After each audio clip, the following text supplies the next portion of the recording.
تو سب سے پہلی بھلائی جو فرض نہیں ہے لیکن شریعت نے اس کی بہت ترغیب دی ہے وہ ہے تہجد کی نماز۔ قرآن مجید میں ہے تتجافى جنوبهم عن المضاجع يدعون ربهم خوفا وطمعا ومما رزقناهم ينفقون۔ فرمایا ہمارے جو نیک بندے ہیں ان کے پہلو رات کو ان کے بستروں سے الگ ہو جاتے ہیں۔ کیوں الگ ہوتے ہیں؟ جنت کے شوق میں اور جہنم کے خوف میں۔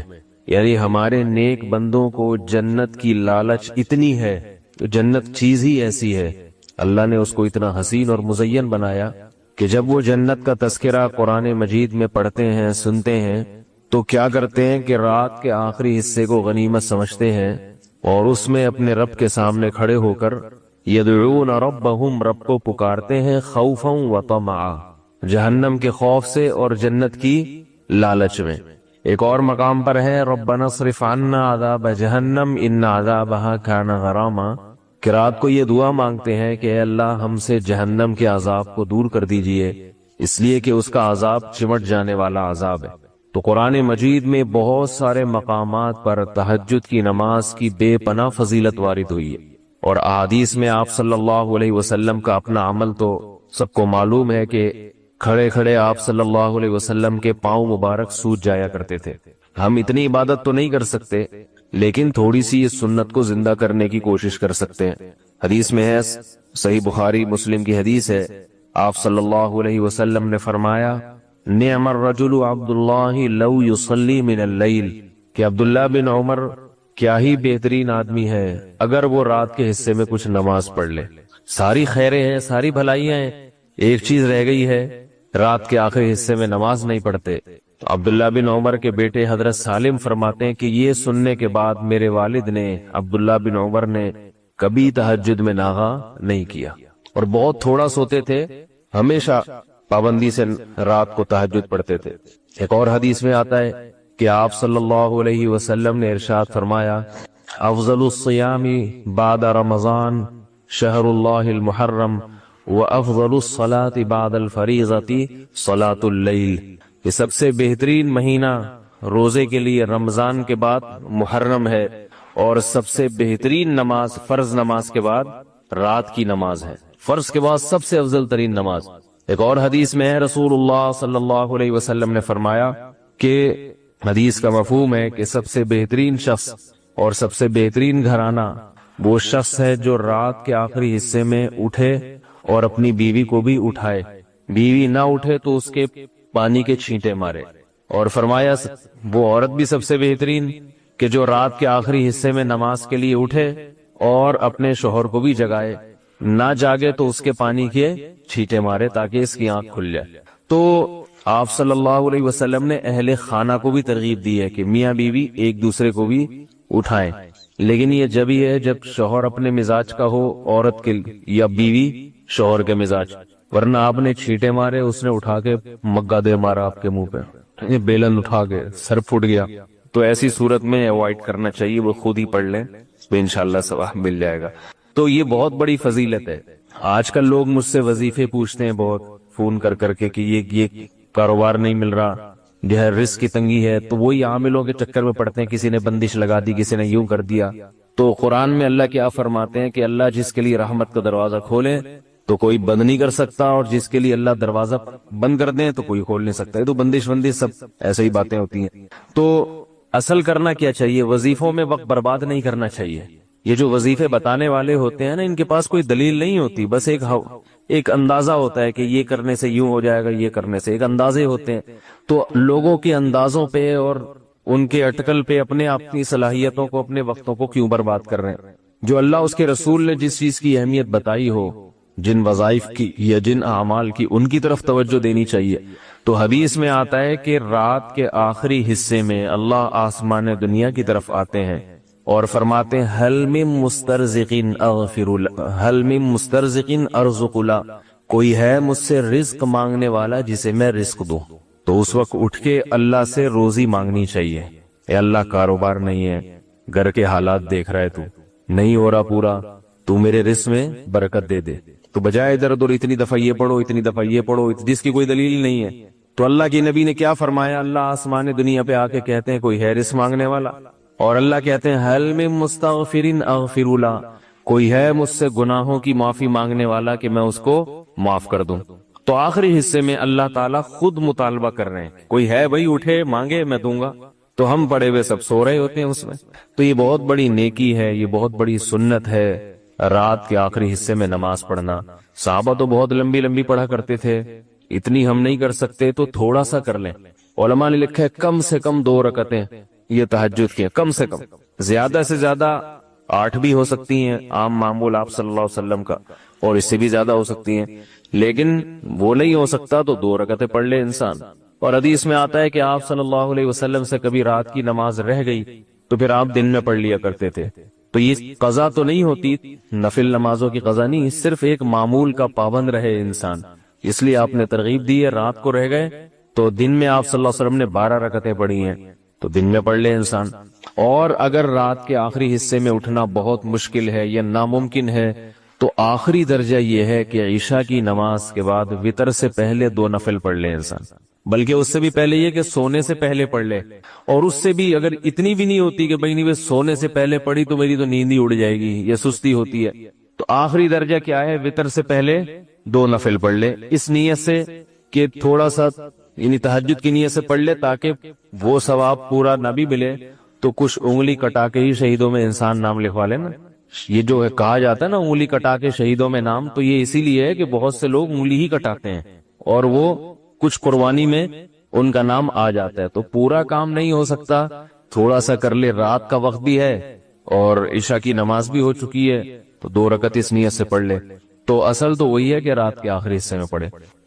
مفتی صاحب میرا مسئلہ یہ ہے کہ میں اسکول میں ٹیچر تھی، ٹیچر کی سیلری دینا میرے ذمے تھی. کچھ سال پہلے وہاں کے ایک ٹیچر نے کہا تھا کہ ان کو 1 ماہ کی سیلری نہیں دی، جبکہ میرے حساب سے مجھے لگتا ہے کہ میں نے ان کو دے دی، لیکن ان سر کا کچھ سال پہلے انتقال ہو چکا ہے. مجھے خیال آتا ہے کہ کہیں ایسا نہ ہو کہ مجھ سے غلطی ہو گئی ہو. ایسی صورت میں کیا کرنا چاہیے؟ کیا وہ پیسے ان کے نام سے مدرسے میں دے دیے جائیں؟ کچھ بھی نہیں کرے، دے دی تھی آپ نے، دے دی اس کے ذمہ تھا وہ گواہوں سے. اور جب ٹائم گزر گیا، مہینہ بھی گزر گیا تو آپ کو یاد بھی ہے کہ آپ نے دی ہے، تو آپ کیوں وہم کر رہی ہو بلا وجہ؟ اور اگر آپ نے جب کہہ دیا تھا نہیں دی تو اس کو چاہیے تھا کہ پھر وہ اصرار کرتا یا وہ آپ سے ثبوت مانگتا. مسئلہ یہ ہے کہ ہم لوگ تھوڑے سے وہمی بہت ہیں. ہم دین پہ جب آتے ہیں نا تو یہ خاتون کی بات نہیں کر رہا، جنرلی ایک بات کر رہا ہوں، وہم کی طرف زیادہ چلے جاتے ہیں. بھائی اسلام تو ملت بیضاء سمحا، صاف ستھرا سیدھا سادہ دین ہے جن میں ہمیں گناہوں سے بچنے کا حکم دیا گیا، نماز پڑھنے کا حکم دیا، رمضان کے روزوں کا حکم، زکوٰۃ ہے، صدقات و خیرات ہے، ایک دوسرے کی کیئر کرنا. یہ جو موٹی موٹی دین کی چیزیں یہ ہیں، ان میں بہت زیادہ وہمی. وضو کو دیکھو نا، وضو کرتے ہیں گھنٹوں گھنٹوں وضو میں بیٹھے رہتے ہیں وہمی لوگ. تو پھر ادب تمیز میں اتنا آگے چلے گئے ہیں، ادب یہ نہ ہو جائے یہ بے ادبی ہو جائے گی، یہ بے ادبی ہو جائے گی، بہت زیادہ چیزوں کو مسلط کیا ہے. ایک صاحب کو میں نے دیکھا وہ زمین پہ دیکھ دیکھ کے جا رہے ہیں، کہیں اللہ کا نام لکھا ہوا ہے تو میں اٹھا لوں. میں نے کہا بھائی چاہتے ہوئے کہیں نظر پڑ جائے، کوئی کلمہ لکھا ہوا ہے نیچے پڑا ہوا ہے تو اٹھا لو، دیکھتے ہوئے جانا، کہیں لکھا ہوا نہ ہو، ایسا تو زندگی مصیبت بن جائے گی. دیکھو ایک چیونٹی بھی بلا وجہ مارنے کی اجازت نہیں ہے اسلام میں، بلا وجہ. لیکن چیونٹیوں کو بچانے کی فکر میں لگے رہنا یہ بیوقوفی ہے. جب آپ سفر کرتے ہوئے جا رہے ہو کہیں چیونٹی نہ آ جائے، دیکھتے ہوئے جا رہے ہو میرے پاؤں کے نیچے چیونٹی نہ آ جائے تو یہ زیادتی ہوگی بھائی. خود سے بلا وجہ کسی جانور کو مت مارو. اب جا رہے ہو تو وہ تو آ گیا. سمجھتے ہو گے نہیں سمجھتے ہو؟ کسی نے جانور کا بچہ بیچنے کے لیے قربانی پر لیا، مگر اس سال چھوٹا ہے، 2 دانت کا نہیں ہے، تو اس کے لیے زکوٰۃ کا مسئلہ سمجھا دیں. زکوٰۃ دینی پڑے گی اس کو، کیونکہ اس نے یہ خریدا تھا بیچنے کے لیے. تو ہر وہ مال جو بیچنے کے لیے خریدا گیا ہو اور اب تک بیچنے کی نیت باقی ہو، اس پہ زکوٰۃ دینی پڑتی ہے. تو جس تاریخ کو آپ کی زکوٰۃ نکلتی ہے اس دن دیکھیں بچے کی مارکیٹ ویلیو کیا ہے. اگرچہ 2 دانت کا نہیں ہوا لیکن والی ویلیو کیا ہے، جتنی ویلیو ہوگی اس پہ زکوٰۃ دینی پڑے گی. کسی کو زکوٰۃ دی تو اس نے لیتے وقت کہا کہ اس سے آپ کی ضرورت یا دعوت وغیرہ پر بھی خرچ کروں گا. کیا یہ زکوٰۃ دینے پر ادا ہو جائے گی جبکہ ہمیں کچھ مفاد بھی نظر آ رہا ہے؟ آپ اس نیت سے نہ دیں کہ یہ مجھ پہ خرچ کرے، پھر ناجائز ہے، پھر زکوٰۃ نہیں ہے. آپ نے اس کو دے دی، وہ جو مرضی کرے، وہ آپ کی دعوت ہی کر دے ان پیسوں سے، وہ آپ ہی کو کھلا دے تو اس کا مال ہے، جو چاہے کرے میرے بھائی. سمجھتے ہو گے نہیں سمجھتے؟ کسی نے زکوٰۃ ادا کی اور انتہائی غریب ہو گیا تو کیا اسے زکوٰۃ دی جا سکتی ہے؟ یعنی زکوٰۃ دینے کے بعد خود غریب ہو گیا، جب غریب ہو گیا تو دی جا سکتی ہے اس کو. رمضان میں کیے جانے والے معمولات پر بیان فرما دیں۔ آپ پر اعتراض ہے کہ دعاؤں اور معمولات پر توجہ نہیں دلاتے، اعتراض کرتے رہو بیٹھ کے۔ کئی بار میں معمولات پر بیان کر چکا ہوں رمضان میں بھی، اور اعتکاف والوں کو تو ہمارے ہاں الگ سے معمولات بتائے جاتے ہیں۔ البتہ معمولات کے بارے میں میرا طریقہ یہ ہے کہ کسی پہ فورس نہیں کرتا۔ جیسے ہمارے یہاں اعتکاف میں لوگ بیٹھتے ہیں، جو بیٹھنا چاہیں بھی سے رجسٹریشن کروا لیں اعتکاف کی، فارم شاید باہر مل رہا ہے تو بتا دیتا ہوں، زبردستی نہیں کرواتا، کیونکہ اس وقت لوگوں کا جو دینی لیول ہے بہت گر چکا ہے۔ بڑے بڑے گناہ چھوڑ دیں، فرض نماز سنت موقدہ پڑھ لیں، بڑی بات ہے، باقی معمولات کی بات پھر آگے شروع ہوتی ہے، تو وہ آؤ بیٹھو خوشبو لگا کے انشاءاللہ۔ باقی رمضان میں کرنے کے جو معمولات ہیں، تراویح پڑھیں پوری پابندی سے، پھر تہجد بھی پڑھیں۔ صحیح حدیث ہے، غالباً مصنف ابن ابی شیبہ میں ہے، حضرت عمر نے تراویح جب جماعت سے شروع کرائی تو جب حضرت عمر مسجد نبوی میں گئے تو جب لوگوں کو تراویح پڑھتے ہوئے دیکھا بہت خوش ہوئے، لیکن آپ نے ایک بات فرمائی، واللتی تنامون عنہا افضل من التی تقومون، فرمایا جس نماز سے تم سو رہے ہو وہ افضل ہے اس نماز سے جو تم پڑھ رہے ہو۔ تو حضرت عمر کا مقصد یہ تھا کہ تراویح اتنی لمبی نہ ہو یا ایسے مشغول نہ ہو جاؤ کہ تہجد ہی چھوڑ دو۔ اس سے یہ صاف پتہ چلتا ہے کہ حضرت عمر کی نظر میں بھی تراویح الگ ہے اور تہجد الگ ہے۔ ہمارے اہل حدیث بھائی تہجد والی حدیثیں اٹھا کے تراویح پہ فٹ کرنا شروع کر دیتے ہیں کہ نبی صلی اللہ علیہ وسلم رمضان اور غیر رمضان میں 8 رکعتیں پڑھتے تھے۔ وہ تہجد کی بات ہے بھائی، وہ تراویح کی بات نہیں ہے۔ اور اگر وہ تراویح بھی وہی ہے تو پھر رمضان کی فضیلت کیا ہوئی؟ یہ جو حدیث میں بار بار قیام رمضان قیام رمضان قیام رمضان، محدثین تہجد کا الگ باب باندھتے ہیں، قیام رمضان کا الگ باندھتے ہیں۔ اگر تراویح تہجد ہی ہوتی تو محدثین تہجد کا الگ باب اور قیام رمضان کا الگ باب نہ باندھتے، وہ تہجد ہی میں تراویح کے فضائل بیان کرتے، جیسے کہ امام بخاری نے تہجد ہی میں تراویح کی فضیلت بیان کر دی ہے۔ اس کی وجہ ہے کہ امام بخاری جو باب لے کر آتے ہیں نا، اس کے لیے اس باب سے مناسبت ضروری نہیں ہے۔ جس نے بھی بخاری پڑھی ہے پڑھائی ہے وہ جانتا ہے کہ امام بخاری جب کوئی عنوان قائم کرتے ہیں تو ضروری نہیں کہ حدیث اس عنوان کے تحت آ رہی ہو، یہ امام بخاری کی عادت ہے۔ امام بخاری بدر کا باب قائم کرتے اس میں بدر کی حدیثیں ہی نہیں ہے، صرف وہ صحابی کی ہیں جو بدری تھے، اور راوی وہ صحابی آ رہے ہیں۔ تو جس کو ذرا سی بھی امام بخاری کی عادت کا پتہ ہوگا نا، وہ کبھی بھی یہ نہیں کہہ سکتا کہ امام بخاری نے قیام اللیل کا باب باندھا اور تہجد کی حدیث ذکر کی، یا تراویح کا باب باندھا اور تہجد کی۔ تو اس سے پتہ چلتا ہے کہ امام بخاری کے نزدیک تراویح اور تہجد ایک ہی چیز ہے۔ یہ وہ شخص یہ بات کر سکتا ہے جس کو بخاری کی الف بے بھی نہیں پتا۔ امام بخاری تو بعض دفعہ ایک باب باندھتے ہیں، ذرا سی بھی کہیں سے مناسبت ہوتی ہے حدیث لے آتے ہیں، حالانکہ اس حدیث کا اس باب سے کوئی تعلق نہیں ہوتا۔ اب ہمارے اہل حدیث بھائی بار بار ہمیں دیکھو امام بخاری نے تراویح کا باب باندھا اور تہجد کی حدیث ذکر کی، اس سے پتہ چلتا ہے تراویح اور تہجد ایک ہی ہے۔ ایسا نہیں ہے بھائی، اتنے سارے محدثین، اور خود امام بخاری تراویح کا نام کیوں دے رہے ہیں اس کو؟ اگر تہجد ایک ہی چیز ہے تو تراویح کا نام کیوں دے رہے ہیں؟ تو بہت سارے محدثین قیام رمضان الگ ہے۔ اگر یہ تہجد ہی ہوتی تو قیام رمضان کے نام سے الگ باب محدثین نہ باندھتے۔ آپ کہہ سکتے ہو کہ جی یہ تہجد ہی ہے، لیکن رمضان میں تہجد کی فضیلت بہت زیادہ ہے، اس لیے اس کو الگ سے قیام رمضان کا باب باندھا گیا۔ تو بھائی رمضان میں صرف تہجد کی فضیلت نہیں، صدقے کی فضیلت بھی بہت زیادہ۔ حضرت عائشہ فرماتی ہیں نبی صلی اللہ علیہ وسلم رمضان میں سخاوت کا دریا بن جایا کرتے تھے، حدیث کا مفہوم ہے۔ تو صدقے کی فضیلت بھی تو بہت زیادہ ہے، لیکن صدقات رمضان کے نام سے محدثین نے باب باندھا ہے کہ ایک نارمل صدقہ ہوتا ہے، ایک صدقہ رمضان۔ کیوں نہیں باندھا؟ اس لیے کہ رمضان کا صدقہ کوئی الگ نہیں ہے، وہی صدقہ جو عام دنوں میں کرتے ہو رمضان میں اس کی فضیلت زیادہ۔ تو وہی تہجد جو ہم عام دنوں میں پڑھتے ہیں، اگر رمضان میں اسی کی فضیلت زیادہ ہوتی، تراویح الگ سے کوئی نہ ہوتی، تو پھر قیام رمضان کا باب ہی نہ باندھتے۔ تہجد ہی کے فضائل میں رمضان میں تہجد کی فضیلت کو زیادہ بیان کر دیا جاتا۔ جیسے صدقے کا باب ہوتا ہے رمضان میں زیادہ ثواب ملے گا، اور الگ سے باب نہیں باندھا جاتا۔ تو اس سے صاف پتہ چلتا ہے محدثین جو قیام رمضان الگ سے باب باندھتے ہیں، یہ بتانے کے لیے بھائی یہ وہ قیام نہیں ہے جو روزانہ ہوتا ہے، جو عام دنوں میں پڑھتے ہو، یہ الگ سے قیام ہے، اس کے حکام بھی الگ سے، اس کی رکعتیں بھی متعین ہیں، اس میں امام کے ساتھ جماعت کے ساتھ ہوتی ہے، یہ انفرادی بھی پڑھ سکتے ہو آپ، کوئی حرج نہیں ہے، لیکن یہ مسجد میں جماعت سے قائم ہوگی۔ تو حضرت عمر کا بھی یہی قول، حضرت عمر نے کیا فرمایا جب لوگ تراویح پڑھ رہے تھے، واللتی تنامون عنہا افضل من التی تقومون، کہ جو نماز تم پڑھ رہے ہو جس سے تم غافل ہو وہ اس سے بھی زیادہ فضیلت والی ہے۔ تو اس سے پتہ چلتا ہے کہ وہ الگ ہے اور یہ الگ ہے، کیونکہ صحابہ میں وہ تراویح پڑھ رہے تھے، تہجد میں سو جاتے تھے، اتنی زیادہ تھکاوٹ ہو جاتی تھی۔ تو حضرت عمر کا مقصد یہ تھا یہ پڑھ رہے ہو لیکن اس سے غافل مت ہو، وہ بھی پڑھو۔ تو اور وہ تو پورے سال پڑھی جاتی ہے، رمضان میں اس کی بھی فضیلت بڑھ جاتی ہے تہجد کی، اور یہ تراویح الگ سے ہے۔ تو اس لیے رمضان میں سب سے ایک اہم کام کیا ہے؟ تراویح کی نماز، جو رمضان کی خاصیت ہے۔ چاند نظر آتے یہ نماز غائب ہو جاتی ہے، اگر یہ تہجد ہوتی تو چاند نظر آتے غائب نہ ہوتی۔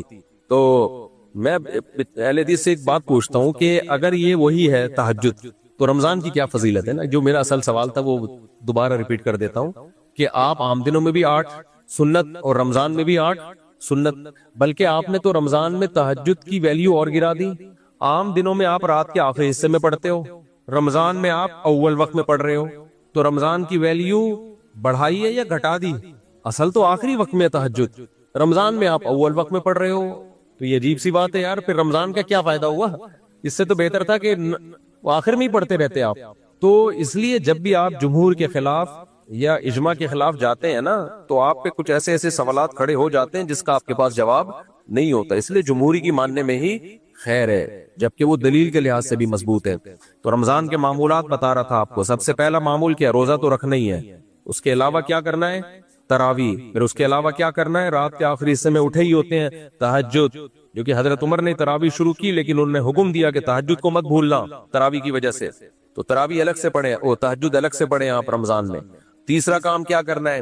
صبح و شام 100 دفعہ کلمے کا معمول بنا لو، 100 دفعہ درود شریف، 100 دفعہ استغفار، 100 دفعہ تیسرا کلمہ سبحان اللہ والحمد للہ ولا الہ الا اللہ واللہ اکبر، جس کو چوتھا کلمہ کہا جاتا ہے لا الہ الا اللہ وحدہ لا شریک لہ لہ الملک ولہ الحمد یحیی ویمیت وہو حی لا یموت وہو علی کل شیء قدیر۔ کی حدیث میں بہت زیادہ فضیلت ہے۔ کچھ نہیں ہوتا، 10 دفعہ استغفار، 10 دفعہ درود شریف اور 100 دفعہ کلمہ پڑھ لو، ٹھیک ہے نا؟ صبح بھی اور شام کو بھی۔ دوسرا کام رمضان میں تلاوت۔ نبی صلی اللہ علیہ وسلم رمضان میں زیادہ تلاوت کیا کرتے تھے، لیکن محدثین نے تلاوت رمضان کے نام سے الگ باب نہیں باندھا، کیونکہ یہ وہی تلاوت تھی جس کی مقدار بڑھ جاتی تھی، لیکن قیام رمضان کا باب الگ سے باندھا ہے، تو یہ وہی تو تلاوت کو بڑھانا ہے رمضان میں۔ تیسرا کام صدقات و خیرات، کیونکہ حدیث میں آتا ہے نبی صلی اللہ علیہ وسلم رمضان میں بہت صدقہ کیا کرتے تھے، صدقے کا ثواب کئی گنا بڑھ جاتا ہے۔ دیکھو کمپنیاں جب پیکج دیتی ہیں تو لوگ اس پیکج سے فائدہ اٹھاتے ہیں کہ نہیں اٹھاتے؟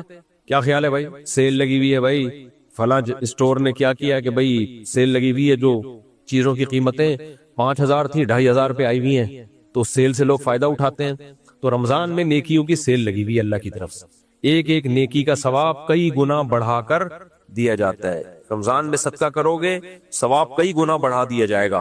تو تہجد ہے، صدقہ خیرات ہے، صبح و شام 100 کی تسبیحات، اور ایک آخری کام دعاؤں کی کثرت۔ 24 گھنٹے میں ایک ٹائم نکال کے لمبی دعا کا معمول بناؤ، رمضان میں عادت ڈالو اس 24 گھنٹے میں ایک ٹائم نکال کے لمبی دعا، سمجھتے ہو؟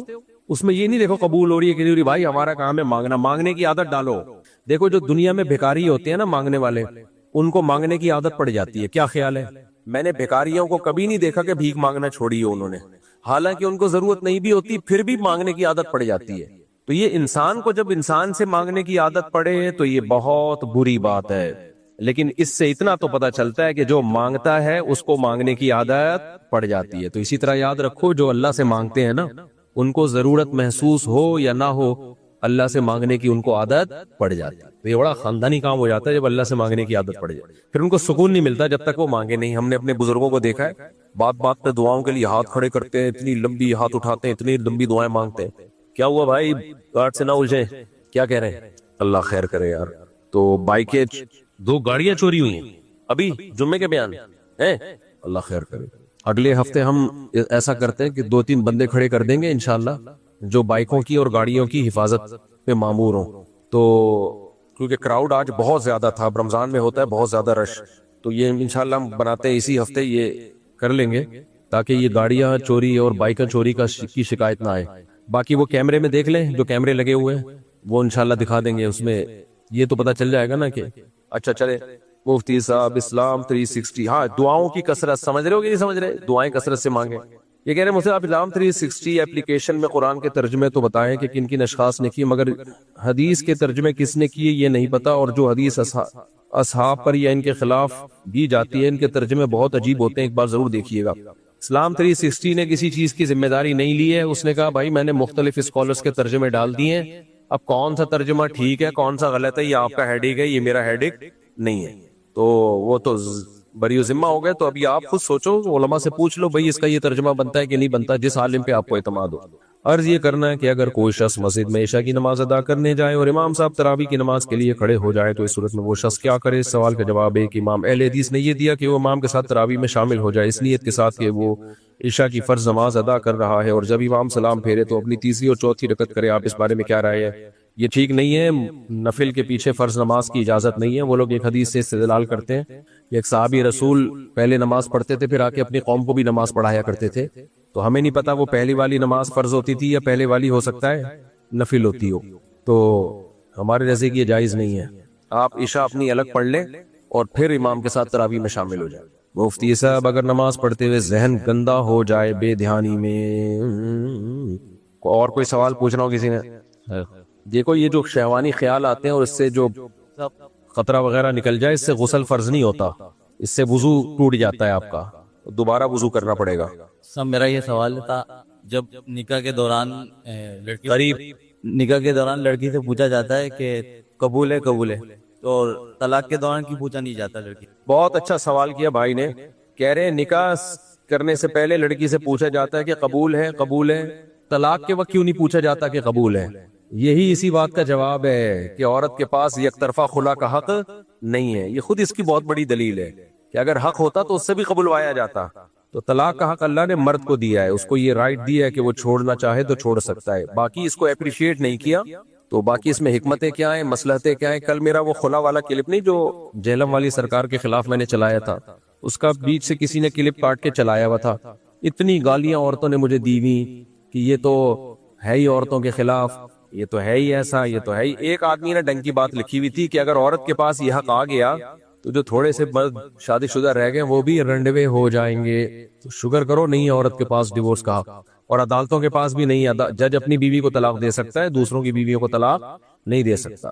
اب وہ اہل حدیث لوگ بولتے ہیں خلا طلاق تھوڑی ہے، بھائی جو بھی ہے نکاح نہیں ختم کر سکتا، نکاح ختم کرنے کا حق کس کے پاس ہے؟ مرد کے پاس۔ یہ قرآن کے الفاظ ہیں، او بیدہ عقدۃ النکاح، اللہ نے شوہر کو یہ کہا ہے کہ اس کے پاس نکاح کی گرا اسی کے ہاتھ میں۔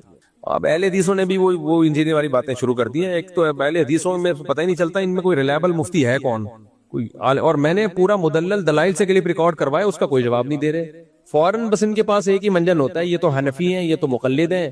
بھائی جب ہم اہل حدیث سے بات کریں گے کہ تو حنفیت کی بات نہیں کرتے، پھر ہم آپ کے سامنے ہم قرآن و سنت کے دلائل دیں گے۔ دیکھو جب میں کسی ایتھیسٹ سے کے سامنے خدا کے وجود کے دلائل دوں گا تو قرآن سے تھوڑی دوں گا، میں تو سائنس سے دوں گا، کیونکہ وہ کہاں قرآن کو مانتا ہے۔ تو اہل حدیث تھوڑی فقہ حنفی کو مانتے ہیں کہ میں ابو حنیفہ کی قول پیش کروں، جس چیز کو وہ مانتے ہیں میں وہاں سے دلیل دوں گا۔ اہل حدیث کہتے ہیں ہم قرآن و حدیث کو مانتے ہیں، تو جب میں اہل حدیث سے خطاب کروں گا تو دلیل کہاں سے دوں گا؟ قرآن و حدیث سے۔ انجینئر تھوڑی ابو حنیفہ کو مانتا ہے، تو جب میں انجینئر کے خلاف عدالتی خلا ریکارڈ کرواؤں گا تو امام حنیفہ کی بات تھوڑی کروں گا، میں بات اس کی کروں گا جس کا وہ دعویٰ کرتا ہے کہ میں مانتا ہوں۔ وہ کہتا ہے میں قرآن و سنت کو مانتا ہوں، تو میں دلائل کہاں سے دوں گا؟ قرآن و سنت سے۔ تو پورے کھلے والے کلپ میں نے قرآن و سنت سے دلائل دی ہیں، تو نہ اہل حدیث کے پاس اس کا کوئی جواب ہے، بس پھینکتے رہو۔ یہ عجیب لوگ ہیں یار، خود جتنی مرضی اندھی تقلید کریں یہ مقلد نہیں بنتے۔ ہم قرآن و سنت سے دلائل کے انبار لگا دیں تو وہ پھر بھی حنفی ہیں، چونکہ حنفی ہیں تو وہ حنفی والی باتیں کریں گے۔ ابے ہم تمہیں قرآن و سنت سے دلائل دے رہے ہیں بھائی، اور حنفی ہم ہے بھی اسی وجہ سے کہ حناف میں دلائل کہاں سے لیے جاتے ہیں؟ قرآن و سنت سے، تبھی تو ہم حنفی ہیں۔ اگر تورات انجیل سے لے رہے ہوتے پھر ہم نہیں حنفی ہوتے۔ اور امام حنیفہ کو اگر کوئی حدیث نہیں پہنچی تو کوئی ایسی پرابلم کی بات نہیں ہے، ہمارے اندھی تقلید ہے ہی نہیں۔ بعض چیزوں میں اگر ہمیں پتہ چل گیا امام صاحب تک حدیث نہیں پہنچی تھی تو ہم نے ابو حنیفہ کے قول لیا ہی نہیں اس میں، تو اندھی تقلید کہاں سے ہو گئی ہے؟ تو وہ پہلے ہی ہم چھوڑ چکے ہیں، وہ آپ کے مشورے پہ ہمیں چھوڑنے کی ضرورت نہیں ہے۔ یہ کہتے ہیں ہمارے مشورے چھوڑو، نہیں بھائی، ہمارے ایک اکابر کا سلسلہ ہے، علماء ہے، انہوں نے پہلے ہی چھوڑ دیا اس میں، جب دیکھا کہ بھائی اس میں امام صاحب کے پاس دلیل نہیں ہے چھوڑ دیا امام صاحب کا قول۔ تو یہ سارا پروپیگنڈا ہے، امام صاحب تک ہو سکتا ہے حدیث نہ پہنچی ہو، تو جب دیکھا بھائی صریح حدیث ہے تو اب پھر رفع الدین پر آتے ہیں کہ رفع الدین میں صریح حدیثیں کیوں چھوڑ دیتے ہو؟ رفع الدین میں ہم حدیثیں نہیں چھوڑتے، ہم رفع الدین کے بارے میں یہی بات کہتے ہیں جو امام مالک نے ہاتھ باندھنے کے بارے میں بات کی ہے۔ امام مالک کہتے ہیں ہاتھ باندھنے کی حدیثیں لائے ہیں، لیکن کہتے ہیں مدینہ میں ہم نے دیکھا کہ ہاتھ چھوڑ کے نماز پڑھ رہے ہیں، جس سے صاف پتہ چلتا ہے کہ نبی نے آخری عمر میں ہاتھ باندھنا چھوڑ دیے تھے، ورنہ یہ سارے مدینہ والے ہاتھ باندھنا نہ چھوڑتے۔ تو یہ ویلڈ پوائنٹ ہے، تو بالکل یہی ہمارا رفع الدین کے بارے میں ہے۔ بھائی نبی نے کیا ہے رفع الدین، کون منع کر رہا ہے؟ لیکن دو سردوں کے درمیان بھی تو کیا ہے نا، تو بھائی جیسے وہ چھوڑ دیا نبی نے تو باقی بھی چھوڑ دیا۔ کیا دلیل ہے؟ مدینہ والوں اور کوفہ والوں کا عمل، اہل کوفہ کے بارے میں صحیح سند سے ہے کہ وہ رفع الیدین نہیں کرتے تھے، اور مدینہ والوں کے بارے میں امام مالک کی گواہی ہے کہ وہ رفع الیدین نہیں کرتے تھے، تو وہ سارے حدیث کے منکر ہو گئے۔ تو نبی کی آخری نماز تو کوفہ اور مدینہ ہی میں گئی ہے۔ کوفہ میں اس لیے کہ حضرت عمر نے عبداللہ بن مسعود کو کوفہ بھیجا، پھر حضرت علی نے کوفہ کو دارالخلافہ بنایا، 1400 صحابہ کو لے گئے، تو علم کا مرکز کوفہ اور مدینہ یہ دو جگہ تھی۔ تو جب صحیح سند سے ثابت ہو گیا کہ کوفہ والے بھی نہیں کر رہے اور مدینہ والے بھی نہیں کر رہے، تو اٹ مینز کہ نبی نے آخر میں یہ عمل چھوڑ دیا۔ تو اور سب سے بڑی بات، امام بخاری کے شاگرد ہیں امام ترمذی۔ امام ترمذی جب رفع الیدین کرنے کی حدیث لے کر آئے تو کہنے لگے وَبِهِ يَقُولُ بَعْضُ أَهْلِ الْعِلْمِ مِنْ أَصْحَابِ النَّبِي، یہی بعض صحابہ کا قول ہے اصحاب علم میں کہ رفع الیدین کرنا چاہیے۔ لیکن جب رفع الیدین نہ کرنے کی حدیث لے کر آئے عبداللہ بن مسعود کی تو کہتے ہیں وَبِهِ يَقُولُ غَيْرُ وَاحِدٍ مِنْ أَهْلِ الْعِلْمِ مِنْ أَصْحَابِ النَّبِي، یہی صحابہ میں بہت سارے اہل علم صحابہ کا مذہب ہے، یہ کسی حنفی کی گواہی نہیں ہے، یہ امام بخاری کے شاگرد امام ترمذی کی گواہی ہے، سمجھتے ہو؟ اور امت میں من حیث الامہ اگر دیکھا جائے، اہل سنت کی بات کر رہا ہوں، سنیوں کی جو قرآن و سنت کو حجت مانتے ہیں، تو ہر دور میں رفع الیدین نہ کرنے والے کرنے والوں سے زیادہ رہے ہیں۔ تو امت اتنی بڑی گمراہی پہ کیسے جمع ہو سکتی ہے؟ لہذا ہمارے خلاف وہ حدیثیں پیش کرنا بخاری کی کہ دیکھو نبی نے رکوع میں جاتے ہوئے کیا ہے اور رکوع سے اٹھتے ہوئے کیا رفع الیدین، یہ حدیثیں ہمارے خلاف اس لیے حجت نہیں ہے کہ ہم ان حدیثوں کے منکر نہیں ہیں۔ ہمارا یہ دعویٰ ہی نہیں ہے کہ نبی نے کیا ہے، نبی نے نہیں کیا، ہمارا یہ دعویٰ ہے بھائی کیا ہے، چھوڑ دیا ہے آخر عمر میں، اور اس پہ قرائن ہے، بہت واضح قرائن ہے۔ اور سب سے بڑی بات یہ کہ کیا تو دو سردوں کے درمیان بھی ہے نا، سنن نسائی کی بالکل صحیح حدیث ہے، علامہ ناصر البانی نے اس حدیث کو صحیح کہا ہے، اور کمال کی بات یہ کہ علامہ ناصر البانی اس حدیث کی بیس پہ دو سردوں کے درمیان رفع الیدین کے قائل بھی تھے۔ ہم اہل حدیث سے کہتے ہیں جو ان دو سردوں کے درمیان آپ رفع الیدین کیوں نہیں کرتے، جو اس کا جواب ہے وہ باقی رفع الیدین میں بھی ہمارا وہی جواب ہے۔ اب یہ مسئلہ اتنا سنگین نوعیت کا نہیں ہے کہ رفع الیدین پہ میں اتنا ٹائم لگاؤں، لیکن ہمارے اہل حدیث بھائیوں نے اس کو ایسا ایمان کفر کا مسئلہ بنا دیا ہے۔ ایمان کفر کا مسئلہ تو بنایا انہوں نے، ہم نے تھوڑی بنایا ہے مسئلہ، ہم تو صرف جواب دے رہے ہیں کہ ہم اتنے بے وقوف ہیں نہیں جتنے آپ کو نظر آتے ہیں، ٹھیک ہے نا۔ اور ویسے بھی ایک بات بتاؤں، امام حنیفہ کی رائے اگر کہیں کمزور تھی نا تو ان کے شاگردوں نے ان کی مخالفت کی ہے اس میں۔ جن مسئلوں میں امام ابو حنیفہ کے شاگردوں نے امام حنیفہ کی موافقت کی ہے وہ بہت مضبوط قول ہوتا ہے، کیونکہ وہ خود مجتہد تھے۔ 1/3 مسائل میں کہا جاتا ہے 1/3 یا 2/3 جس میں امام ابو یوسف اور امام محمد نے امام حنیفہ کی مسائل میں خلاف گئے ہیں، تو جن مسائل میں یہ تینوں امام جمع ہو جائے نا تو یہ بہت مضبوط رائے ہوتی ہے۔ پھر تو رفع الیدین نہ کرنے میں امام محمد کا بھی وہی موقف ہے اور امام ابو یوسف کا بھی وہی موقف ہے جو امام حنیفہ کا موقف ہے۔ ان کے تو سفر بھی مکہ مدینہ ہوئے تھے اس دور میں، یہ سب امام مالک سے مل کے آئے ہیں، وہاں جا کے تابعین تبع تابعین کی نمازیں انہوں نے اپنی آنکھوں سے دیکھی ہیں۔ ان کے بارے میں یہ کہنا کہ ان کو رفع الیدین کی حدیث ہی نہیں ملی ہوگی، او بھائی صاحب یہ اس دور کے لوگ ہیں جو تابعین کو نمازیں پڑھتے ہوئے اپنی آنکھوں سے دیکھ رہے۔ امام حنیفہ تو تابعی تھے، اور چلو نہیں فرض کر لو تابعی نہیں تھے تو تابعین کو تو دیکھا تھا نا آپ نے، ہزاروں تابعین جو صحابہ کے شاگرد تھے ان کو اپنی آنکھوں سے نمازیں پڑھتے ہوئے دیکھا ان لوگوں نے۔ یہ تو سندوں کے محتاج ہی نہیں تھے، ان کا تو علم مشاہدے پر مبنی تھا۔ تو اس مسئلے کو اہل حدیث نے بہت بڑھا لیا، رفع الیدین کے مسئلے کو ایمان کفر کا مسئلہ بنا لیا ہے۔ تو ٹھیک ہے اختلافی مسئلہ ہے، آپ کر لو، ہمیں کوئی پابندی نہیں ہے۔ جو نہیں کر رہا تو اس کو آپ یہ کہنا کہ سنت کا منکر ہے، اندھا مقلد ہے، تو یہ آپ کی باتیں ہیں جو آپ کے لوگ اس سے متاثر ہوتے ہیں، علمی دنیا میں اس کی کوئی حیثیت نہیں ہے۔ دوسرا اس میں گڑبڑ ایک یہ بھی کرتے ہیں کہ اہل حدیث لوگ امام بخاری کی ایک الگ سے رسالہ ہے جزء رفع الیدین، وہ بخاری نہیں ہے، جیسے الادب المفرد امام بخاری کا ایک الگ رسالہ ہے، اس کی حدیثیں بخاری کی ٹکر کی نہیں ہے، وہ ایک الگ رسالہ ہے، اس میں صحیح بھی ہے، ضعیف بھی ہے، حسن بھی ہے، ہر طرح کی ہے۔ تو اسی طرح امام بخاری کا ایک رسالہ ہے جزء رفع الیدین، وہ بخاری نہیں ہے۔ تو لوگ کیا کرتے ہیں کہ ان کی حدیثیں جب وہ پیش کرتے ہیں تو اس پہ بھی بخاری کا لیول لگا کے چلا دیتے ہیں کہ دیکھیں امام بخاری نے یہ روایت نقل کی ہے، لوگ سمجھتے ہیں یہ بخاری میں، حالانکہ وہ بخاری میں نہیں ہوتی، وہ ایک الگ رسالہ ہے امام بخاری کا جو بخاری کے ٹکر کا نہیں ہے، اس میں ہوتی ہیں وہ۔ تو مسئلہ اتنی سنگین نوعیت کا نہیں، ان لوگوں نے بنا دیا بہت زیادہ اس کو۔ تو بات کیا کر رہا تھا میں؟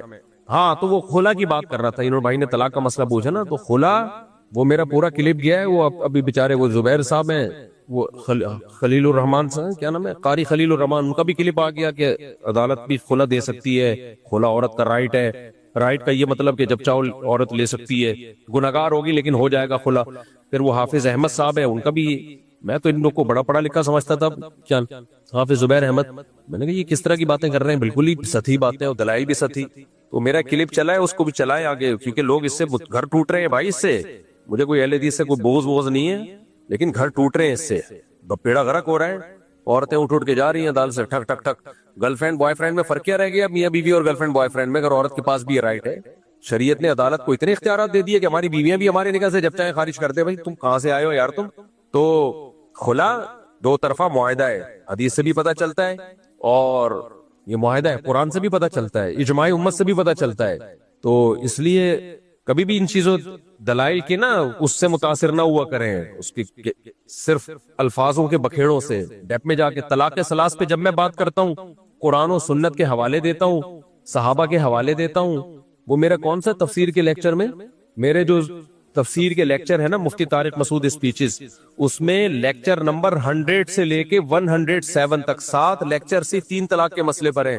2 اور 2 4 کی طرح دودھ کا دودھ پانی کا پانی کیا اس مسئلے میں نے کہ دیکھو قرآن کیا کہہ رہا ہے، حدیث کیا کہہ رہی ہے، صحابہ کیا کہہ رہے ہیں۔ سب یہی کہہ رہے ہیں اکٹھی 3 طلاقیں 3 ہوتی، بالکل کلیئر کر دیا اس میں۔ وہ سن لو آپ جا کے، وہ آپ دیکھتے نہیں ہو پھر باتیں کر رہے ہو بیٹھ کے۔ تو اس جواب میں کیا ریکارڈ کرواتے ہیں اہل حدیث لوگ؟ یہ مسئلہ اجماعی نہیں ہے، فلاں نے بھی لکھا ہے اس میں اختلاف ہے، فلاں نے بھی لکھا ہے اس میں اختلاف ہے۔ او بھائی صاحب قرآن و سنت کا حوالہ دو یار، پہلے بتاؤ قرآن میں کہاں لکھا ہے کہ 3 اکٹھی 1 ہوتی ہیں، پھر حدیث بتاؤ، حدیث کا لفظ بلفظ ترجمہ کرو، اس ترجمے میں گڑبڑ اپنی طرف سے الفاظ بعد میں ایڈ کر لینا، پہلے جو ترجمہ ہے نا وہ کرو۔ ترجمہ میں ایسا کہیں بھی نہیں ہے کہ اکٹھی 3 طلاقیں 1 ہوتی ہیں۔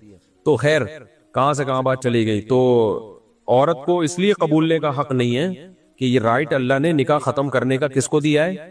مرد کو۔ یہاں سیکولر لبرل لوگ اعتراض کرتے ہیں، لبرل انٹیاں، لو بھائی ہمیں تو اسلام نے دبایا ہوا ہے، سارے حقوق کس کو دے دیے؟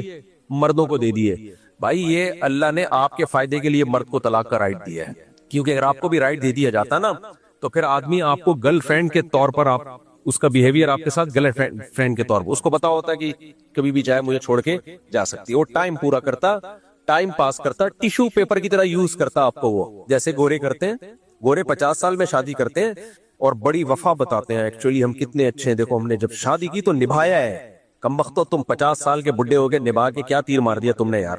تو ہم ہمارے لونڈے لپاڑے جو 18 سال میں شادیاں کر کے زندگی بھر نبھاتے ہیں، ایسے یہ دیکھو لونڈا بیٹھا ہوا ہے، کتنے سال میں تمہاری شادی ہوئی تھی؟ 21 دیر ہو گئی، اس میں فائدہ نہیں ہے۔ ہماری بھانجی سے ہی نکاح ہوا ہے اس کا، اس کی بھی عمر کم تھی، یہ 21 سال کا، وہ میرا خیال ہے 17-18 سال کی ہوگی۔ تو ماشاءاللہ اللہ برکت دے، یہی تو عمر ہے شادی کی، جذبات ہوتے ہیں، محبت ہوتی ہے۔ یہ لبرل سیکولر لوگ بیڑا غرق ان بیچاروں کا، نہ اولاد نہ محبتیں، بڈھے بڈھے ہو کے کم وقت شادی کر کے تیر مار رہے ہوتے ہیں بیٹھ کے۔ تو اب اگر اللہ نے اس کی بیوی کو بھی رائٹ دیا ہوا ہوتا، 3 سال بھی بہت مشکل نکالتا ہی ہے۔ اب کتنے سال کا ہے بھائی؟ 2 دانت کا ہو گئے؟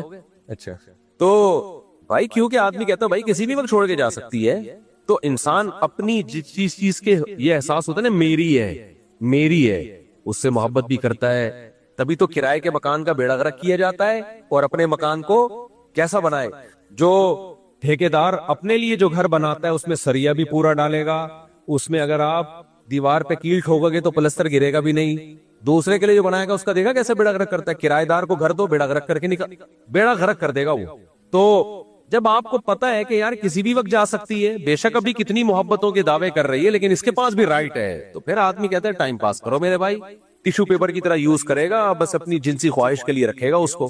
تو یہ مرد کو یہی احساس بیوی پہ خرچ کرنے پر مجبور کرتا ہے، یار یہ میری ہے، یہ عدالت کی نہیں ہے۔ یہ قاری خلیل، کیا نام ہے، قاری خلیل الرحمان صاحب کی بھی نہیں ہے یہ، اور وہ حافظ کیا نام ہے، حافظ زبیر صاحب کی بھی نہیں ہے یہ۔ جب تک میں نہیں چھوڑوں گا یہ نہیں جائے گی یہاں۔ حافظ زبیر صاحب کو یہ حق نہیں ہے، کیونکہ حافظ زبیر صاحب نے فتویٰ دیا ہے ابھی کہ کسی کی بیوی کے بارے میں ہو گیا نکاح ختم، اس میں یہ بھی تھا کہ وہ بندہ کہہ رہا ہے کہ بیوی نے ایڈریس بھی غلط ڈالا ہے نوٹس بھیجنے کے لیے، پھر بھی بس ہو کہ عدالت نے فیصلہ کر دیا تو ہو گئی۔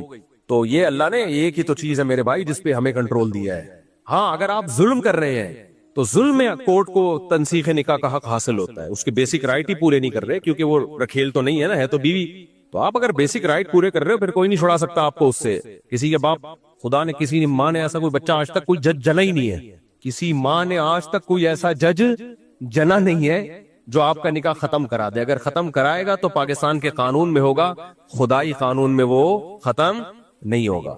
اس لیے کورٹ سے جب کوئی عورتیں خلا لے کے آتی ہیں اور آپ سے شادی کریں تو آپ فوراً شادی نہ کر لیا کریں، اس خلا کے پیپر کو کسی مستند دارالافتاء میں بھیجیں، مستند کہ یہ خلا صحیح ہوا بھی ہے کہ نہیں ہوا۔ تو ورنہ کسی کی بیوی سے شادی کرنے سے شادی ہوتی نہیں ہے, زنا کا گناہ ملتا ہے. تو کیا بات چل رہی تھی میرے بھائی, تو یہ شکر کرو اللہ نے مرد کو رائٹ دیا ہے, تو وہ رائٹ دینے کی وجہ سے ہی مرد پھر وہ, اس میں خواتین کہتی ہیں پھر مرد کو بھی جو رائٹ دے دیا تو ہم کیوں وفا کریں, وہ بھی تو جب چاہے چھوڑ سکتا ہے. اللہ کو پتا تھا کہ یہ اتنی آرام سے نہیں چھوڑے گا, اس میں برداشت زیادہ ہے, اور جب انسان کو بتا دیا جائے یہ تمہاری اپنی ہے تو پھر اس کو چھوڑنا بھی بہت مشکل ہوتا ہے. اس کو چھوڑنا بھی کیا ہوتا ہے, مشکل. دیکھو آپ کے پاس ایک لینڈ کروزر ہے, آپ کو ہر وقت یہ حق ہے کہ آپ مجھے گفٹ دے دیں, آپ دے دو گے, چابیاں پکڑا دیں گے آپ دو, آپ کو پتا ہے میری چیز ہے بھائی, میں کیوں دوں مفتی صاحب کو, اور میں بھی نہیں دوں گا اگر میرے پاس ہوگی. کیا خیال ہے بھائی؟ تو جب آدمی کو پتا ہوتا ہے نا میں اپنی بیوی چھوڑوں گا تو اس کو پتا ہے خالی چھوڑوں گا نہیں, دوسرا قبضہ کرے گا اس پہ, ٹھیک ہے نا, دوسرا شادی کر لے گا اس سے. تو اس لیے مرد کے لیے طلاق دینا آسان کام نہیں ہے. تبھی تو اکثر ہم نے دیکھا 3 طلاقیں دے کے رو ہی رہے ہوتے ہیں, آج تک کوئی خوش نہیں دیکھا میں نے. اسی وجہ سے کہتا ہوں زبانوں پہ کنٹرول کرو. طلاق کے علاوہ بہت سارے مسئلے ہیں, حل ہیں بھائی. طلاق پہ تو بہت اینڈ میں آتا ہے, اور 3 طلاقوں کو ناجائز بھی اسلام نے اسی وجہ سے قرار دیا کہ اپنے پاؤں پہ خود ہی کلاڑے مت مارو. اور کوئی سوال؟ صدقہ فطر, صدقہ فطر بعض علماء کے نزدیک 1.25 کلو ہے, اور جامع رشید کی تحقیق ہے 2.25 کلو, تو دونوں ہمارے لیے قابل احترام ہیں. گندم 2.25 کلو, کھجور دینا چاہو تو 4.5 کلو, جو دینا چاہو تو بھی 4.5 کلو, کشمش دینا چاہو تو بھی 4.5 کلو, کھجور دینا چاہو تو 2.25 کلو, گندم دینا چاہو تو 2.25 کلو. گندم شریعت نے کم اس لیے رکھی ہے کہ وہ اس زمانے کی گندم بڑی پاورفل ہوا کرتی تھی. اب تو گندم صرف کاربوہائیڈریٹ کا ایک مجموعہ رہ گئی ہے. جو ہائیبریڈ گندم آ رہی ہے نا, یہ آج کل نقصان کہتے ہیں ڈاکٹر لوگ زیادہ دے رہی ہے. بہرحال دینی 2.25 کلو ہی پڑے گی اگر گندم. ہاں رمضان میں پہلے سے بھی دے سکتے ہیں, عید سے پہلے دے دیں زیادہ اچھا ہے. اور یہ بھی ایک صدقہ فطر کی اتنی خاندانی چیز ہے. دیکھو آپ کے جتنے بھی بچے ہیں نا ان سب کی طرف سے دینی پڑے گی آپ کو, جو آپ کی کفالت میں. جتنے زیادہ بچے ہوں گے اتنا صدقہ زیادہ ہے. اور یہ صدقہ فطر عید کے دن واجب ہوتا ہے. پہلے بھی دے سکتے ہو ایڈوانس میں, لیکن واجب کب ہوتا ہے؟ عید کے دن. یعنی جس نے عید الفطر کا دن نہیں دیکھا اس پر صدقہ واجب نہیں ہے. تو عید کے دن پینلٹیاں لگتی ہیں, یہ شکرانے ہوتے ہیں, شکرانے. تبھی اس کو شکرانے کا صدقہ بھی کہا جاتا ہے کہ آپ کے اتنے بچے ہیں لہذا آپ پہ صدقہ زیادہ ہے. اس سے بھی پتہ چلتا ہے شریعت میں زیادہ بچے نعمت ہیں, جرمانہ بولو نہیں. اللہ نے کہا جتنے زیادہ بچے ہیں تجھے شکر کے طور پر اتنا زیادہ صدقہ دینا پڑے گا, تیرے اتنے بچے ہیں. تو میرا تو آدھی جائیداد صدقہ فطر میں مجھے لگ رہا ہے نکل جائے گی, سمجھ رہے ہو؟ تو یہ بھی شریعت کا ایک مزاج ہے کہ تمہارے بچے زیادہ ہیں تو تمہارے پاس نعمتیں زیادہ ہیں, لہذا تم عید کے دن ان سب کا شکرانہ بھی زیادہ نکالو گے. یہ جرمانہ نہیں ہے. عید کے دن جرمانے ہوتے تو عید کا دن کس بات کا ہوتا؟ یہ شکرانہ ہے. لہذا تمہارے ماتحت جتنے بچے ہیں, اللہ کہتے ہیں اتنے سارے بچے تمہارے ذریعے پلوا رہا ہوں میں, اور سب تمہارے ہیں, تو سب کا صدقہ نکالو. فیملی پلاننگ والے بولیں گے کیوں اتنے غربت, مہنگائی, کمبختو, تم نے مہنگائی میں اضافہ کیا, تم پہ تو پینلٹی لگے گی, جرمانہ دو. اللہ کہتے ہیں نہیں, شکرانہ دو, شکرانہ. تو یہ اللہ اور فیملی پلاننگ میں یہ فرق ہے جو میں آپ کو بہت عرصے سے سمجھانے کی کوشش کر رہا ہوں, لیکن تم رہو گے 1-2 پہ ہی. ہاں صدقہ فطر صرف مستحق زکوٰۃ کو دیا جا سکتا ہے جو زکوٰۃ کا مستحق ہے. جی حضرت, کیا شلوار کے پانچے عام حالات میں بھی اوپر رکھنا واجب ہے؟ میری نماز کے اندر نماز کے باہر بھی رکھنا لازم حرام ہے یا نماز ہو جاتی ہے یا نہیں. نماز نبی صلی اللہ علیہ وسلم نے فرمایا کہ لا يقبل اللہ صلاۃ رجل مسبل ازارہ, اللہ اس کی نماز قبول نہیں کرتے جو ازار اپنا ٹخنوں سے نیچے رکھتا ہے, تو قبول نہیں ہوتی نماز. باقی فقہی لحاظ سے فرض ادا ہو جاتا ہے. ایسی حدیثوں کا مطلب یہ ہوتا ہے کہ اس پہ جو ثواب مرتب ہونا چاہیے تھا وہ مرتب نہیں ہوتا. جیسے حدیث میں آتا ہے جو روزے میں غیبت کرے تو روزہ ٹوٹ جائے گا. تو ٹوٹنے کا مطلب یہ نہیں کہ اب قضا لازم ہے, وہ فقہی لحاظ سے اسلامی قانون کے لحاظ سے تو ہو گیا, لیکن اس کی جو برکتیں تھی وہ حاصل نہیں ہوگی. جزاک. چلیں بھائی, ایک شخص جو نہ نماز پڑھتا ہو نہ روزے رکھتا ہو اس کو زکوٰۃ دینا کیسا ہے؟ جائز ہے, لیکن کوشش کریں دیندار لوگوں کو دیں. زکوٰۃ تو کوئی بھی مسلمان غریب ہو اس کو دینے سے ادا ہو جائے گی.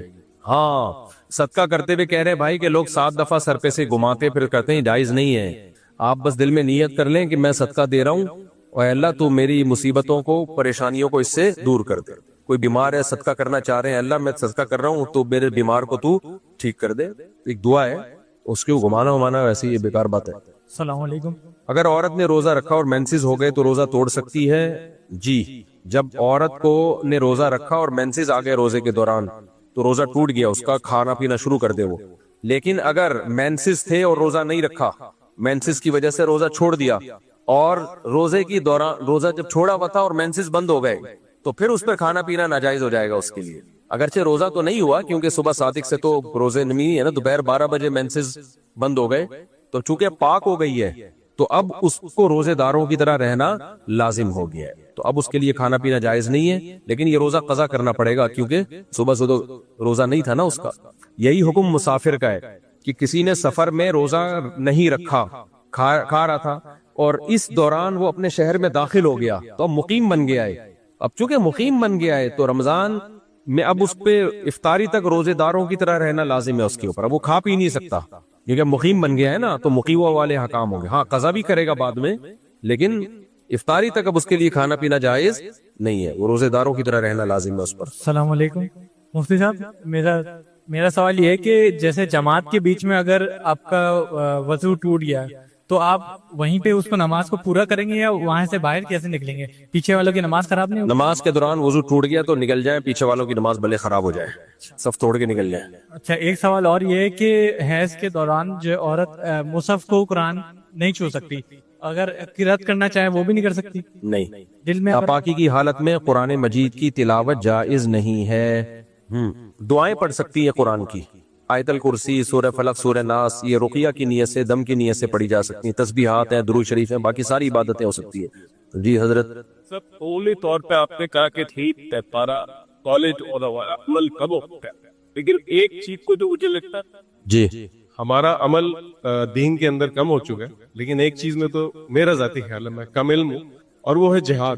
مطلب کوئی قرآن مجید خود فرما رہا ہے کہ اللہ تعالیٰ محبت رکھتا ہے ان لوگوں سے جو اس کی راہ میں قتل کرتے ہیں. جی اب وہ معاملہ ٹھیک ہے کہ 15 سال ہم نے وزیرستان اور وانا وغیرہ میں اس کو بھگتا، لیکن کیا اس کا یہ مطلب تو نہیں ہے نا کہ ہم وہ قرآن مجید کی آیات کا ذکر کرنا ہی بند کر دیں. اور جہاد میں آج غزہ میں جو جہاد ہے وہ ان لوگوں نے اپنی جہادی روح کی بنا پر اسرائیل کو 1.25 سال مارا ہے. تو صرف میرا سمجھنے کا طریقہ ہے کہ ہم گورنمنٹ تو ہے نہیں، ہم لوگ آپس میں ایک شہر کے اندر رہتے ہوئے، ایک محلے میں رہتے ہوئے کس طرح اس چیز کو دوبارہ ریوائیو کر سکتے ہیں کہ جہاد کی وہ روح آئے جس میں پاکستان کے تمام لوگوں نے شامل ہو کے آج تک جو ہے نا وہ اس کا عہد نبھایا. دیکھیں یہ بات آپ کی درست ہے، اسلام میں بے تحاشا فضیلت ہے جہاد کی، لیکن علماء کا کام ہوتا ہے تمام پہلوؤں سے کسی چیز کو دیکھنا. ہم نے بہت دفعہ نوجوانوں کو جہاد کی ترغیب دی ہے، لیکن اس ترغیب کا ناجائز فائدہ وہ لوگ اٹھا لیتے ہیں جو جہاد کر نہیں رہے، وہ تخریب کالی کے لیے ان کو استعمال کرنا شروع کر دیتے ہیں. یہ بالکل ایسے ہی ہے جیسے ساحل ادیم صاحب ہر تھوڑے دنوں میں بغاوت کی بات اور اسلامی انقلاب کی بات شروع کر دیں گے. یقیناً اسلامی انقلاب آنا چاہیے، یقیناً نظام تبدیل ہونا چاہیے، لیکن آپ کے پاس نظام کی تبدیلی کا پیکج ہے نہیں، تو سوائے ملک سے نفرت اور ملک میں تخریب کاری کی کاروائیاں بڑھنے کے علاوہ کچھ بھی حاصل نہیں ہوتا. تو تھوڑا بہت سیٹ اپ چل رہا ہے اس کی بھی ایسی کی تیسی. تو جہاد کی تو فضیلت کا منکر کافر ہے، لیکن اس میں بتا کے جہاد کہاں جہاد ہے کہاں نہیں ہے. آپ نے جو جگہ بتائی 100% برحق جہاد ہے وہاں پہ، لیکن اس میں نقصان یہ ہے کہ اس میں بھی لوگ مس یوز ہوتے ہیں. آپ نے بتا دیا فلاں جگہ جہاد صحیح ہو رہا ہے، لیکن وہاں تک پہنچانے کے لیے جو ذرائع ہیں جو لوگ بیچ میں پڑے ہوئے وہ 2 نمبری کر رہے ہوتے ہیں. وہ آپ کو وہاں کے نام پہ کہیں اور لے جائیں گے، وہ آپ کو اپنے مفاد میں استعمال کر لیں گے. تو اس لیے یہ بڑا سینسیٹیو ٹاپک ہے. باقی جہاد کا منکر تو کافر ہے میرے بھائی، یہ تو اور قیامت تک جہاد جاری رہے گا. تو اس میں حضرت مفتی عبدالرحیم صاحب کے جہاد پہ لیکچرز ہیں صحیح بخاری کے، بہت خاندانی لیکچرز ہیں. ان کا چینل انہی کے اپنے چینل پہ ہے نا، کیا چینل مفتی عبدالرحیم کے نام سے لیکچر ہے صحیح بخاری میں کتاب الجہاد میں. 10 لیکچر اپلوڈ ہو چکے ہیں، تو وہ لازمی سنیں آپ. تو اس میں جہاد کی فضیلت بھی ہے، جہاد کے آداب بھی ہیں، اور قرآن و سنت سے کہ کہاں جہاد ہوگا کہاں جہاد نہیں ہوگا. ان کا تو تجربہ بھی بہت ہے اس بارے میں. ہم اتنے بیوقوف نہیں جتنے آپ کو نظر آ رہے ہیں. کبھی خوشبو لگا کے آؤ تو پھر پتہ چلے گا ہم کیا ہیں. لوگ سمجھتے ہیں کچھ شادی کے علاوہ کچھ نہیں آتا. مجھے جو آتا ہے نا وہ بتا دیا تو بیان میں ہی نہیں آؤ گے تم لوگ. اتنے بیوقوف ہم ہیں نہیں جتنے آپ کو نظر آتے ہیں. سمجھ رہے ہو؟ آہستہ سے بولے، میں نے زیادہ زور سے. آگے چلو. مولوی صاحب، اچھا ہمارے محلے سے جماعت نکل رہی ہے 40 دن کا نا، تو میری والدہ کو مطلب ہاسپٹل میں اس کو کیموگرافی جو انجیکشن ہوتی ہے شوکت خانم میں، تو اس کو وہ بھی ہو رہی ہے. اور میری والدہ مجھے کہہ رہی ہے کہ آپ چلے جاؤ، لیکن میری جو وائف ہے وہ مجھے کہہ رہی ہے، کبھی کہہ رہی ہے کہ ہاں چلے جاؤ، کبھی بول رہی ہے نہیں چلی جاؤ. تو مجھے خود بھی سمجھ نہیں. کیا والدہ ہاسپٹل میں ہے؟ والدہ کا بھی مسئلہ ہے، لیکن والدہ تو میرے کو کہہ رہی ہے کہ آپ چلے جاؤ. کہاں چلے جاؤ؟ بیوی کو لے کے الگ؟ نہیں مطلب 40 دنوں کے لیے تبلیغ میں جماعت جو. والدہ کہہ رہی ہے چلے پہ چلے جاؤ، بیوی کہہ رہی ہے بیوی کبھی کہہ رہی ہے چلے جاؤ، کبھی کہہ رہی ہے نہیں جاؤ. ابے چلہ لگا لے جا کے. بار بار موقع زندگی میں ہر دفعہ موقع نہیں ملتا. بیوی کو بھی لے کے جاؤ ساتھ میں. یہ بڑا عجیب ہے, بیوی گھر میں ہوتی ہے, خود جا رہے ہوتے ہیں, بیوی کو بھی لے کے جاؤ. اللہ کے بندو, گھر جب بنتا ہے جب میاں بیوی دونوں نیک ہوں. اگر ایک بھی نیک نہیں ہے نا تو بچہ اس کو فالو کرتا ہے جو نیک نہیں ہے. سمجھ رہے ہو؟ آپ کی بیوی پردہ نہیں کرتی, آپ پردے کے فضائل سناتے ہو, بیٹی آپ کی بیوی کو فالو کرے گی, آپ کو فالو اللہ ماشاءاللہ 100 میں کوئی ایک نکل آئے. تو اس لیے دونوں کا, تو تبلیغ میں جاؤ دونوں, بیوی کو بھی لے کے جاؤ. پھر دیکھو گھر میں ایک برکتیں آتی ہیں, ایسا زبردست گھر میں معمولات کا ماحول بنتا ہے. میں تو خود اپنے گھر والوں کو چاہتا ہوں تبلیغ میں لے کے جاؤں, لیکن میں مشہور ہونے کی وجہ سے کہیں جانے کے قابل ہی نہیں رہا. تبلیغ کے علاوہ کوئی آپشن نہیں ہے اصلاح کا. یا تو کوئی بہت نیک بزرگ اللہ والے بزرگ, آج کل بزرگوں کے پاس ٹائم ہی نہیں ہے. بزرگ مارکیٹ میں شارٹ تو نہیں ہوئے, کم ہو گئے ہیں, لیکن ہے. دوسرا یہ کہ مردوں پہ تو ان کی توجہ ہوتی ہے, عورتوں پہ توجہ دے نہیں سکتے, ٹائم ہی نہیں ہے نا. خطوط کا دور چلا گیا, اب خطوط لکھو اتنے بڑے بڑے. پھر بعض تو بزرگ ہیں نہیں, وہ بنے ہوئے ہیں, وہ کسی خاتون کو بیعت کر کے کیا کرتے ہیں, وہ خاتون اپنے شوہر کے سارے راز خطوں میں لکھ کے فاش کر دیتی ہیں, میرا میاں ایسا ہے, میرا میاں ویسا ہے, میرا میاں. ان کا اصلاحی تعلق یہ چل رہا ہوتا ہے. تو 2 نمبر بزرگ کی بات کر رہا ہوں. تو 1 نمبر بزرگ ہیں, یا تو ان سے اپنی بیوی کو بیعت کراؤ. لیکن 1 نمبر کو پہچاننا, فیروز میمن صاحب ہیں, بڑی زبردست اصلاح کرتے ہیں. تو کوئی بیعت ہونا چاہتا ہے نا, فیروز میمن صاحب حضرت حکیم اختر صاحب کے خلیفہ ہیں. اپنی بیگم کو بھی ان سے بیعت کرا دے, خود بھی بیعت ہو جائے. انسان کا بچہ نہ بنے, میرا نام بدل دینا. وہ مسالہ زیادہ لگاتے ہیں, جون پور کا قاضی بناتے ہیں. وہ ہیں بھی بڑے پرہیزگار, اللہ ان کی تقوی میں ان کی عمر میں برکت دے. ورنہ مسئلہ بیوی کو کسی شیخ سے بیعت کرانے میں خطرات ہوتے ہیں آج کل. شیخ ہی نہ کہیں لے کے بھاگ جائے. شیخ کے بھی تو آدمی پہلے ہوتا ہے. کیا خیال ہے بھائی؟ ایسے واقعات آئے ہیں, بیوی کو کسی پیر و مرشد سے بیعت کرا دیا, چل بھائی اکیلا گھوم رہا ہے, بیوی عاشق ہو گئی پیر صاحب پہ. تو اس لیے یہ تصوف کا جو شعبہ انتہائی حساس شعبہ ہے, اس میں ہر ایک پر اعتماد مت کیا کرو. تو فیروز میمن صاحب کا نام میں ایسے ہی نہیں لے رہا کہ وہ بہت اللہ کرے اسی تقوی پر قائم رہے. وہ تو آپ کو ایسی نظر جھکانا سکھائیں گے نا کہ شاید بیگم کو بھی نہ دیکھو آپ. مذاق کر رہا ہوں, ایسا ہے نہیں. وہ بیگم کی محبت دل میں ڈالتے ہیں. تو ہاں, وہ دوسری شادی سے منع کرتے ہیں لوگوں کو, تو وہ میرے پاس آ جایا کرو. یہ سین نہیں. اس سلسلے میں آپ کس سے رابطہ کریں؟ ہم سے رابطہ کریں. اصلاحی تعلق کے لیے آپ حضرت فیروز میمن صاحب سے رابطہ کریں, بہت فائدہ ہوتا ہے. تو اللہ والے حضرت مولانا محمد احمد صاحب ہیں, ہمارے پڑوس میں رہتے ہیں, بڑے اللہ والے بزرگ ہیں, ان سے بھی اصلاحی تعلق قائم کر سکتے ہو. مجھے بھی اجازت بیعت ملی ہوئی ہے, لیکن میرے پاس ٹائم نہیں ہے, اور جو کام کر نہیں سکتا آدمی کیوں کرے. تو جب اللہ, ہمارے شیخ کی طرف سے تو حکم ہے کہ شروع کرو لوگوں کو بیعت کرنا, لیکن ہمارے پاس ٹائم نہیں ہے, اور کیسے سنبھالیں گے ہم؟ جو کام ہمارے ذمے ہیں وہ نہیں نمٹ رہے ہم سے, ایک اور کام ہم ذمے لے لیں, تو اس لیے ہم سے نہیں ہو پا رہا. اچھا, یہ راستے میں ہمارے کو ٹریفک پولیس والے اور پولیس والے جب روکتے ہیں نا, تو وہ ان سے پیسے مانگتے ہیں, اور رشوت دینا حرام ہے. رشوت دینے والا اور لینے والا دونوں دوزخی ہے نا. تو کیا ہمیں رشوت ان کو دینے چاہیے؟ دیکھو, پولیس والے جب آپ کے پاس ڈاکومنٹس پورے ہوں, 1 روپیہ بھی نہیں مانگتے. وہ مانگتے ہی اس سے جس کے پاس ڈاکومنٹ پورے نہیں ہوتے, اور سب نہیں مانگتے. بہت سے ایسے بھی ہیں جو آپ دو کے بھی نہیں ہو چالان کاٹیں گے. لیکن جب آپ میں گڑبڑ ہوتی ہے تو یہ نوبت آتی ہے. آپ ڈاکومنٹس پورے, آپ لائسنس بنواؤ, آپ بائک کے کاغذات پورے رکھ کے چلو, تو یہ نوبت ہی نہیں آئے گی. نہیں, رشوت دینا جائز نہیں ہے. اگر آپ کی غلطی ہے اور آپ اس غلطی سے بچانے کے لیے رشوت دے رہے ہو, یہ جائز نہیں ہے. آپ کی غلطی نہیں ہے, پھر کوئی مانگ رہا ہے تو پھر تو اس کا قصور ہے نا. پھر اب اتنے زیادہ ڈیپ میں نہیں آؤ بھائی, ہم پاگل تھوڑی ہوں. تو باقی پولیس والوں کے بارے میں ایک اصول ذہن میں رکھو, اپنے محلے کے پولیس والوں کو ویسی کھلا پلا دیا کرو, کا فائدہ ہی ہوگا آپ کو. ان بیچاروں کی تنخواہیں بہت کم ہوتی ہیں, بہت کم, اور ذمہ داریاں کراچی میں بہت زیادہ ہے. پنجاب کا مجھے نہیں پتا, کراچی میں تو بھائی ڈاکوؤں کا راج ہے, تو بہت سٹف ڈیوٹی ہے ان کی, اس میں تنخواہ دیکھو. تو اس لیے خود ہی کھلا دیا کرو یار. نہیں نہیں مفتی صاحب, نہیں, یہ پولیس والوں نے گاڑی نہیں چوری کی. ہاں, تو پولیس والے نہیں چوریاں کرتے, ایسے بلا وجہ بدگمانیاں. پولیس میں چوریاں کون سی ہوتی ہیں؟ وہ والی کہ کوئی بائک چوری کی آ گئی, تو پولیس والے کہتے ہیں تو ویسے ہی چوری کی ہے, ہم مالک تک پہنچا رہے ہیں, تو اس دوران اگر ایک آدھ انڈیکیٹر چوری ہو گیا تو کوئی اتنا بڑا مسئلہ نہیں ہے. پوری بائک نہیں چوری کرتے.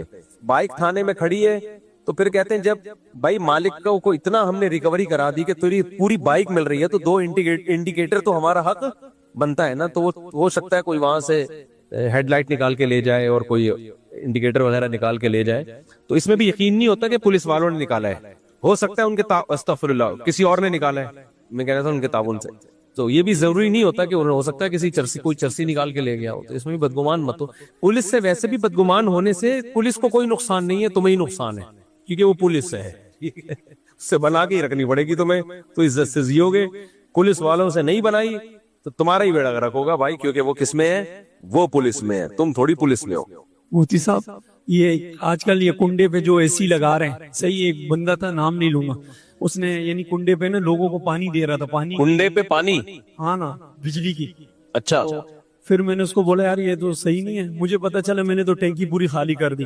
پھر اس کے بعد دیکھو کنڈے کی بجلی جائز نہیں ہے, چوری کی بجلی ہے, غلط ہے, لیکن اس سے جو پانی بھرو گے وہ پانی ناجائز نہیں ہے. آپ نے پوری ٹینکی خالی کر دی کنڈے کی بجلی, تو ٹینکی خالی کر کے تو قوم کا بھی نقصان کیا, پانی کا بھی نقصان کیا, اپنا بھی نقصان کیا, نہیں, میں وہ نے تو ڈبل نقصان ہو گیا. انہوں نے شاید نماز نہیں, نماز بھی ہو جائے گی, کیونکہ یہ چوری کا پانی نہیں کہلائے گا, چوری کی بجلی کہلائے گی. اب یہ جو کنڈے کی بجلی سے جوس بنا کے بیچ رہے ہیں, ملک شیک, تو وہ عمل غلط ہے, لیکن اس سے ملک شیک تھوڑی غلط ہو جائے گا. وہ کیلا بھی اپنے پیسوں سے, وہ ملک شیک جب غلط ہوگا جب کیلا بھی چوری کا ہو, کیلا بھی تو بجلی استعمال کرنا غلط ہے, اس بجلی سے جو چیزیں بنیں گی وہ غلط نہیں ہو جائیں گی. نہیں, اے سی کا استعمال چوری کی بجلی سے جائز نہیں ہے, پانی بھی جائز نہیں ہے, لیکن پانی بھرنا جائز نہیں ہے. بھر لیا تو پانی مت پھینکو, اب استعمال کرو اس کو. یہ عمل غلط تھا, لیکن وہ پانی غلط تھوڑی, پانی تھوڑی چوری کا ہے. پانی کا استعمال جب ناجائز ہوگا جب کسی کی دکان سے پانی کی بوتل چوری کر کے آپ لے گئے, وہ غلط ہو جائے گا. السلام علیکم حضرت صاحب. حضرت صاحب آپ دوسری تیسری شادی کی بات کرتے ہو, ہمارے گھر میں تو اگر ہم دوسری شادی کی بات کر دیتے تو جنگ چھڑ جاتی ہے. بالکل ایسا علاقے میں دوسری شادی کی بات کریں تو جنگ چھڑ جاتی ہے. ہمارے گھر کے اندر, علاقے کی بات نہیں کر رہا ہوں, گھر میں ورنہ اگر پہلے کے دور میں دیکھا جائے تو ہمارے باپ اجداد دو شادیاں ہی کرتے تھے, لیکن اس وقت کوئی ایسے ماحول نہیں ہوتا تھا. اور اگر ابھی بات کریں تو سب سے پہلے ماں کڑی ہو جاتی ہے بہو کے حق میں, کہنے لگ جاتی ہے کہ آپ سوتن لے کے آ رہے ہو اپنے گھر والی کی. تو اس طرح پھر دیکھو, آپ کے باپ دادا کرتے تھے, آپ نہیں کر رہے کیونکہ وہ آپ کے باپ دادا تھے, تو آپ بھی 2-4 شادیاں کر کے بہت سو کے باپ دادے بن جاؤ. یہ تو جنگ تو چھڑے گی بھائی, جب دوسری شادی ہوگی جنگ چھڑے گی, یہ تو نیچرل ہے. اس میں یہ کہنا کہ نہیں چھڑے, کوئی بات نہیں. والدہ کو بھی مخالفت کرنے تو آپ اپنا کام کرو, والدہ سے اچھے سلوک سے بات کرو. اب اماں کو بولو, اماں ایک بہو آپ کی خدمت کر رہی ہے, میں چاہتا ہوں 4 بہویں آپ کی خدمت کریں. مجھے یہ بالکل پسند نہیں ہے کہ ایک بہو آپ کے پاؤں دبا رہی ہے, سر دبانے والا کوئی ہے ہی نہیں, مجھے بالکل پسند نہیں ہے.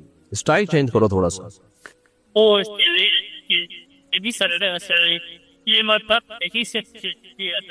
ہاں, اگر والدہ کے لیے روزے رکھنا اب ممکن ہی نہیں ہے, دسمبر میں بھی نہیں رکھ سکتی, سردیوں میں بھی ناممکن ہو گیا, تو اب روزے کا فدیہ 2.25 کلو گندم, یا تو ایک غریب کو 2 ٹائم کا کھانا کھلا دیں, کوئی بھی غریب ہو اس کو صبح کا کھانا اور رات کا, یہ دوپہر اور رات کا کھانا کھلا دیا. یہ بھی کر سکتے ہیں کہ دوپہر کا کھانا 2 دفعہ کھلا دیا, یعنی ہفتے کے دن بھی کھلا دیا, اتوار کے دن بھی کھلا دیا, اس سے بھی فدیہ ادا ہو جاتا ہے. یعنی کوئی بھی کسی بھی ایک ہی غریب کو 2 ٹائم کا کھانا تو یہ کھلا دیں, یا 2.25 کلو گندم, یا اس کی قیمت دے دیں, تو ایک روزے کا فدیہ ہو جائے گا. مفتی صاحب, رمضان المبارک میں نا تو سحری ڈن اور افطاری ڈن کا اسٹیٹس لگا دے تو یہ لگانا ثواب ہے کیا؟